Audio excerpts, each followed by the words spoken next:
सत्संगत जी, प्यार से कहना धन निरंकार जी की लगन में लगे रहते हैं। कभी ये परमात्मा भूलता भी है तो कैसे फिर उसी इशारे से खुद को जोड़कर इस निराकार के साथ अपने दिल की तार मिला के इसके रंग में रंग कर अपनी भक्ति को पूरा पूरा दिन इस रूप में कर सकते हैं। क्योंकि भक्ति तो कुछ घंटों की एक नहीं होती, एक भक्त तो पूरे दिन का भक्त है, पूरे ज़िंदगी का भक्त है। जिस प्रकार कोई स्टूडेंट होता है तो सिर्फ पहली कक्षा से 12वीं कक्षा तक, चाहे वो स्कूल का दिन हो या संडे की छुट्टी, कहलाता तो वो स्टूडेंट ही है। तो वो इसलिए नहीं कि सिर्फ स्कूल की बिल्डिंग के अंदर है तो स्टूडेंट है, नहीं, जब वो अपने घर में भी खेल कूद कर रहा है तो भी स्टूडेंट है। तो हम किस श्रेणी के भक्त हैं? अक्सर हम कृष्ण जी की भाषा में भी ये हमने सुना है, आर्थ, अर्थार्थी, ज्ञानी, जिज्ञासु। तो जो ज्ञानी संत हैं उनको ही सबसे ऊंची एक श्रेणी दी गई है। और ये कहा गया है कि आर्थ और अर्थार्थी तो सिर्फ एक मटीरियलिस्टिक चीज़ों से ही जुड़े हैं, एक डर से जुड़े हैं कि भक्ति नहीं करेंगे तो ये नहीं प्राप्त होगा, या अपने शरीर, अपने आर्थिक एक सामाजिक रूप में ठीक जिंदगी चले, इसलिए डर के भक्ति कर रहे हैं। और फिर एक जिज्ञासु कैटेगरी आती है जहाँ एक ये अंदर मन से कि ये परमात्मा क्या है, हम क्या हैं, हमारा इस परमात्मा को जानना क्यों ज़रूरी है, ये परमात्मा कहाँ है, ये कैसा है। जब वो श्रेणी आ जाती है, उसके बाद जब ब्रह्म ज्ञान की प्राप्ति हो जाती है तो वो उत्तम ज्ञानी भक्त, तो दातार कृपा करे हर एक पे कि हर कोई सिर्फ वो उस तरह का ही हर समय का ही सेवक बना रहे, हर समय का ही भक्त बना रहे, हर समय का ही ब्रह्म ज्ञानी बना रहे। कुछ समय अपनी सुविधा अनुसार नहीं, 24 घंटे तो दासी और समय ना लेके तो करते हैं, पर उसके ही रंग में रंगे रहेंगे अगर हर समय, तो ये जो असली दात है, जिस तरह ये जगह का नाम भी हमीरपुर है तो हम अमीर, तो कैसे एक ब्रह्म ज्ञान की दात जब मिल जाती है तो वो सच्ची अमीरी है। नहीं तो संसारिक ये माया ने तो आज टिकना है, कल नहीं टिकना। आज अर्थात्मिक रूप में हम कितने भी एक अमीर हो जाएंगे तो कल कोई स्थिति ऐसी आ सकती है कि वो धन दौलत हमसे छिन जाए। तो अगर ऐसा दुनियावी रूप है तो उतार चढ़ाव तो हर एक के जीवन में आने ही हैं। तो ऐसा संतों में क्या अलग होता है, उनके जीवन में भी दुख सुख आते हैं, पर फर्क यही कि संत हमेशा इस प्रभु परमात्मा को अपने मन में बसाते हैं तो कुछ समय के लिए नहीं, वो 24 घंटे पूरी ज़िंदगी के लिए परमात्मा दिल में बस जाता है। और जब ये परमात्मा दिल में होता है तो एक जीवन में कुछ भी घटता है, मन इस परमात्मा पे जो हमेशा एक स्थिर है, परमात्मा अपने स्थान से हिलता नहीं है। बाकी दुनिया की कोई भी चीज़ देख लें, पूरे ब्रह्मांड की, वो हिलता ही रहती हैं सब। तो कैसे ये परमात्मा, ये स्थिर पे जब हम मन टिका लेते हैं, इस स्थिर के साथ जुड़ के खुद भी स्थिर अवस्था प्राप्त कर लेते हैं, तो दुनियावी रूप पूरे दिनचर्या में कुछ भी होता रहे, मन डगमग नहीं करता, मन समय के और स्थिति के अनुसार बहुत ही अपने मन को डुबाता नहीं है। अगर बुरी एक घटना घट जाए या बहुत ही बावले रूप की तरह खुशी भी नहीं मनाता। क्यों? क्योंकि ये स्थिर के साथ जब जुड़ जाते हैं, मन बहुत ही सहज हो जाता है। फिर एक गोइंग विद द फ्लो वाली बात आ जाती है कि कैसे ये परमात्मा ही जो हर चीज़ का करता है, जब मन इस पे टिका लिया, एक अपने आप को इसके हवाले कर दिया, तो फिर ये बात कि ये जो भी कर रहा है इसका किया सब पूर्ण, सब परफेक्ट एकदम है, तो फिर एक चिंता मन में उस रूप में नहीं आती। फिर यही बात कि जो ये कर रहा है इसी की रज़ा में राज़ी हैं हम, तो फिर एक कुछ भी हमें मन को खट्टा करने वाली बात नहीं लगती। कोई भी स्थिति एक ऐसी नहीं लगती कि ये परमात्मा ने जीवन में क्यों डाल दिया, या ये ऐसे करता परमात्मा तो ज़्यादा बेहतर होता। नहीं, भक्त तो हमेशा यही कहते हैं, तेरा भाणा मीठा लागे, कि कैसे एक जीवन में कुछ भी है ये चाहे खट्टा भी है तो भी मीठा लगता है। सिर्फ ये कोई एक एक्टिंग रूप नहीं है, ये भक्तों के मन की अवस्था है। तो अगर ऐसे मन की अवस्था हर कोई चाहता है कि हो, तो वो संभव है सिर्फ और सिर्फ इस ब्रह्म ज्ञान द्वारा। क्योंकि जब ये सच्चाई एक मनुष्य को पता लग जाती है कि हमारा असली जो रूप है वो एक शरीर नहीं है, ये मानव चोला नहीं है, ये आत्मा जो सदैव सिर चोले बदल रही है, इसको जब मोक्ष लेना है तो एक मनुष्य के शरीर से जीते जी ये परमात्मा की जानकारी, ये ब्रह्म का ज्ञान जब मिल जाता है तो ही वो मुक्ति, मोक्ष, साल्वेशन पॉसिबल होती है।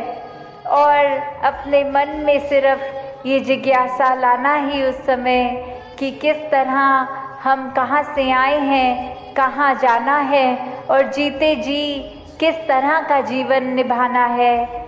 जब ये एक जिज्ञासा लाकर ये ब्रह्म ज्ञान की दात मिल जाती है तो ही जीवन सफल हो जाता है। फिर हर पल एक मन हमारा सिर्फ प्यार ही करता है, किसी से नफरत नहीं करता। ये बात जान लेता है कि जो परमात्मा मेरे शरीर में है वही सामने वाले के भी है, तो फिर किसी से नफरत, निंदा, किसी की पीठ पीछे चुगली नहीं करता, एक बुरे भाव मन में किसी के लिए नहीं आते, हर एक के अच्छे गुण ही ये मन निकालता है।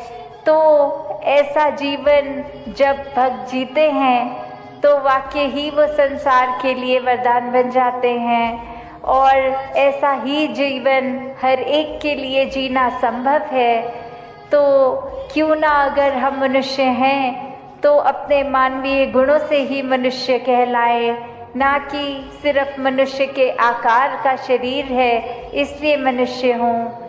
तो जब आज जैसे बात भी की जाती है कि आज वर्ल्ड एनवायरनमेंट डे है, किस तरह ये प्रकृति को भी, जो इस कादर की कुदरत है, इसको भी हर एक ने जहाँ निखारते चले जाना है। एक हम दिनचर्या में अगर सोचे कि कितना कचरा फैलाते हैं, किस तरह वो वेस्टेज भी ना हो, वो पोल्यूशन भी ना हो, वो एक किस तरह से हम मैनेज अच्छी तरह कर पाए, ताकि जब इस संसार में आए थे तो जितनी खूबसूरत धरती थी, जब इस संसार को छोड़ के जाए तो भी उससे ज़्यादा ही सुंदर इस कुदरत को कर सकें। किस तरह हम अपना बिट, चाहे वो पानी, बिजली इत्यादि, जो भी हम एक अपने नीड के अनुसार बस उतना ही इस्तेमाल करें, उसको फजूल खर्च ना करें।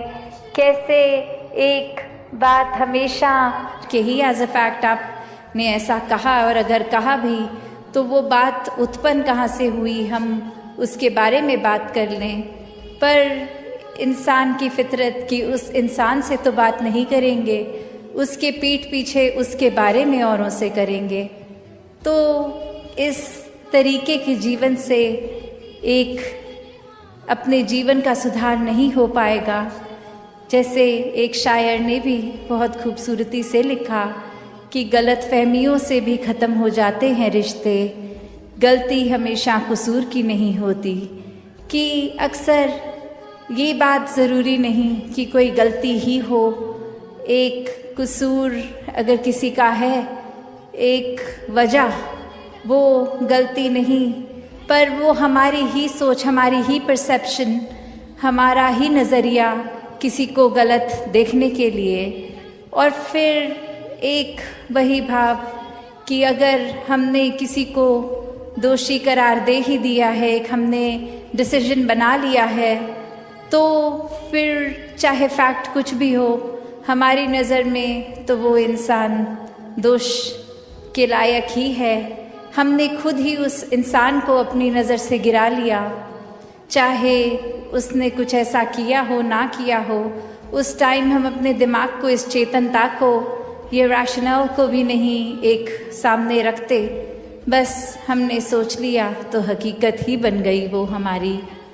तो अक्सर संसार में इंसान अपने बहुत सारे ऐसे सत्य बना लेता है, तो कैसे वो सच्चाई हमने सोच ली, वो कल्पना कर ली, तो वो एक हमारा ही नज़रिया, वो माय वे और द हाईवे वाली बात कि जो मेरे सोच है वही सही है, औरों की राय मैटर नहीं करती, औरों का तरीका मैटर नहीं करता। तो ऐसी सोच अगर है तो हमारी ग्रोथ कहाँ है उसमें? एक जीवन को फिर हमने इतना ही अपने आप, अपनी ईगो से भर लिया, अपनी सोच से, अपने माइंडसेट को ही एक सही मानकर।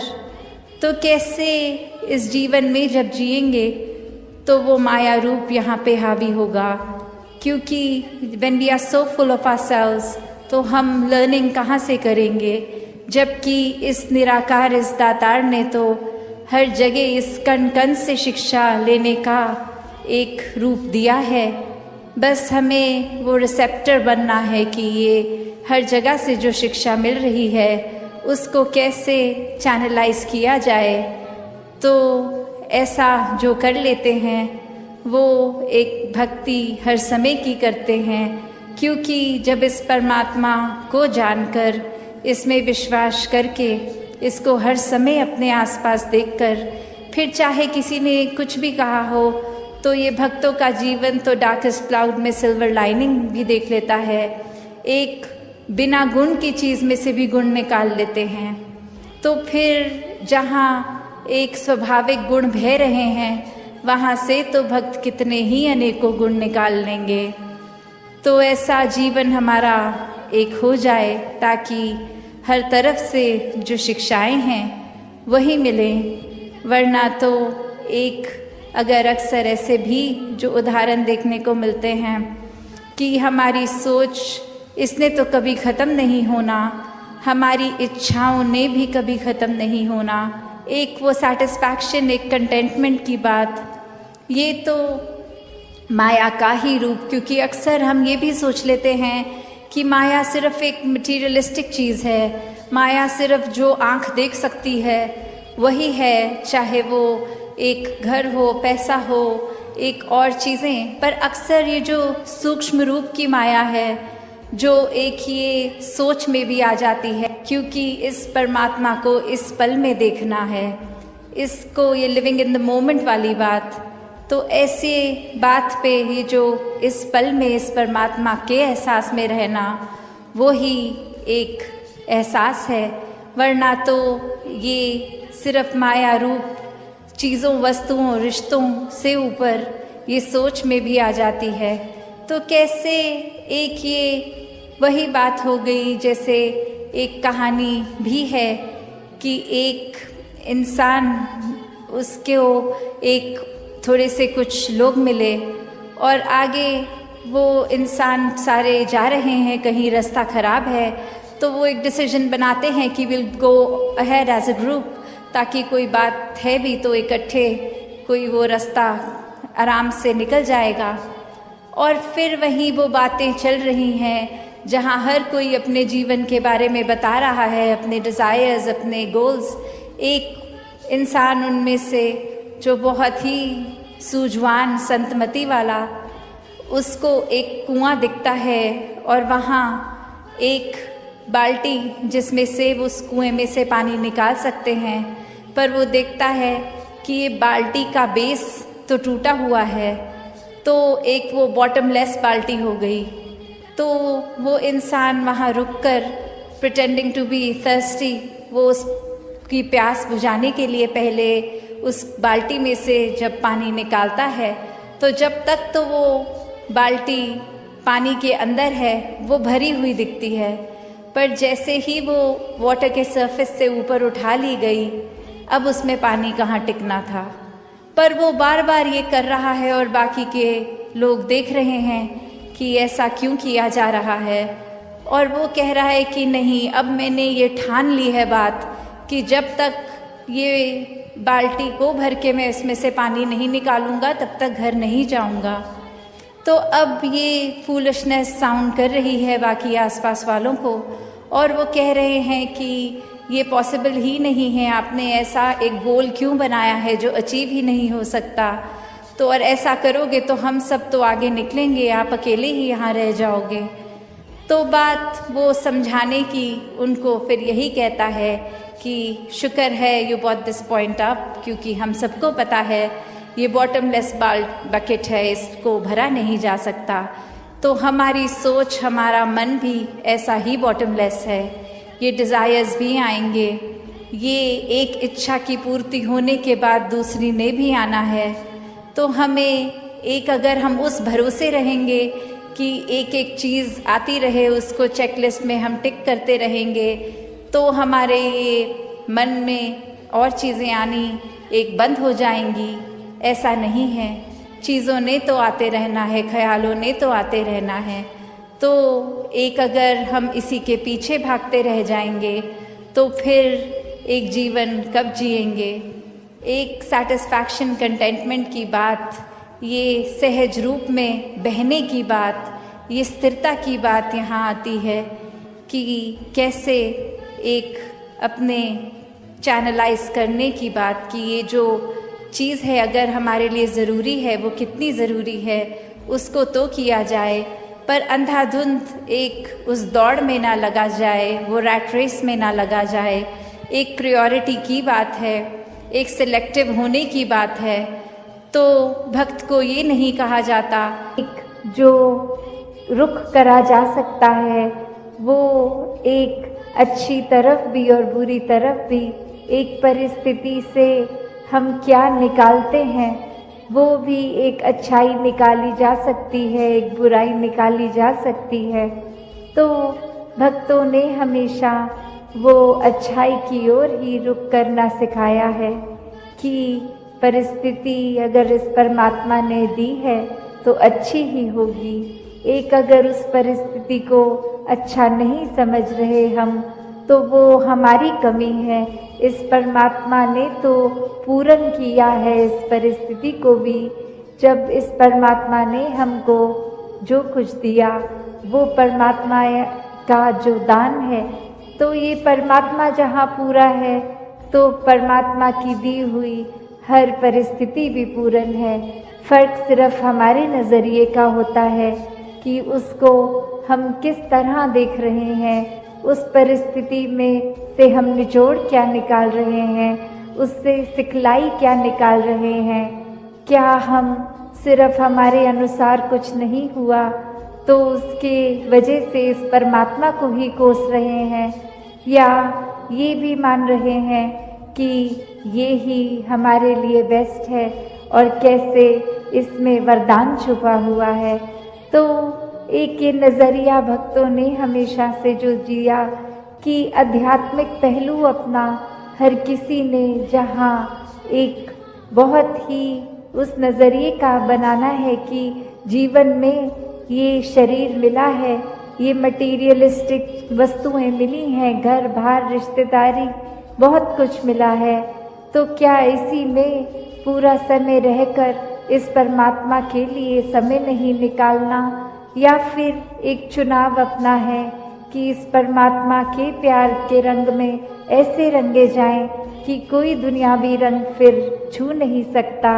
ये पक्के का रंग, ये एक हर समय रहने वाला रंग, और इस रंग को जिसने भी अपने ऊपर लगाया वो हमेशा के लिए आनंदित हो गए। एक जीवन हर समय के लिए झूम झूम के जिया गया। और वो फिर बात कि भक्तों के जीवन में भी विपरीत परिस्थितियां आईं तो भी उन्होंने कभी इस परमात्मा से विश्वास नहीं तोड़ा। तो बात वही कि परमात्मा के प्यार में जो रंग जाते हैं वो खुद ब खुद बदल जाते हैं। एक सामाजिक रूप से चाहे रहन सहन वैसा ही रहेगा जैसे ये परमात्मा के प्यार से पहले का था, वो एक शक्ल आकार सब सेम रहेगा। सिर्फ और सिर्फ जो बदला जाएगा वो मन के भाव बदलते हैं। तो ऐसा ही बदलाव हर किसी के जीवन में मुबारक बदलाव होता है कि ये एक संसार में जितने भी अलग अलग प्रकार के चाहे इंसानों के साथ मुलाकात होनी और वो एक अलग अलग कल्चर बैकग्राउंड दिखने में अलग, कि कैसे भक्त हमेशा यही मानते हैं कि सभी चीजें हों तो भी एक निराकार को ही प्राथमिकता जीवन में देनी है। चाहे कोई उपलब्धि मिल जाए, कोई पढ़ लिख कर कितनी भी डिग्रियां मिल जाए, तो भी एक प्राथमिकता यही दातार की। और वहाँ दूसरी ओर अगर बिल्कुल ही एक पढ़े लिखे नहीं भी हैं, कोई उपलब्धि संसारिक उस तरह नहीं है, कोई धन इकट्ठा नहीं हुआ, फिर भी भक्त उस हालत में भी हों तो भी प्राथमिकता इस दातार को ही देते हैं, क्योंकि ये परमात्मा तो एक निर्धन हो या धनवान हर एक का है। और कैसे इसी के आश्रे हर कोई अपना जीवन एक काटता है, ये हर पल साथ रहने वाली सच्ची दात जो अभी जिक्र भी हो रहा था कि मीराबाई ने भी फिर वस्तु अमोलक की बात करी, राम रतन धन